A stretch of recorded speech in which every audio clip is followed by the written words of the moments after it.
On ne peut pas toujours être positif dans une énergie positive des émotions positives. C'est impossible. La vie est dualité, équilibre, yin et yang. Être constamment dans le positif pourrait être révélateur d'un déséquilibre ou d'un manque d'authenticité. De même, être constamment dans le négatif révélerait un manque d'harmonie, une perturbation dans l'équilibre, une expérimentation illusoire de la réalité. C'est pour cela qu'il est autant juste d'être dans le positif que le négatif, car la vie est faite ainsi, nous sommes faits ainsi. La vie est soleil et lune, nous sommes hommes et femmes.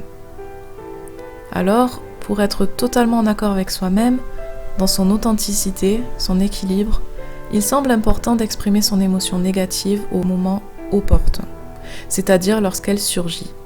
Si on ressent une soudaine envie de pleurer, il vaut mieux pleurer que se retenir, refouler cette émotion et la pousser ainsi à revenir plus tard et être encore plus forte et intense. En fait, en la refoulant, cela l'entraînerait à ne pas être momentané, mais à se mêler à un tourbillon d'émotions négatives qui auraient grandi en raison de leur non-expression. Heureusement, même si on a refoulé plusieurs émotions, on peut toujours les exprimer lorsqu'elles reviennent. Rien n'est perdu et personne n'est condamné à vivre un tourbillon d'émotions négatives pour toujours en ayant refoulé des émotions.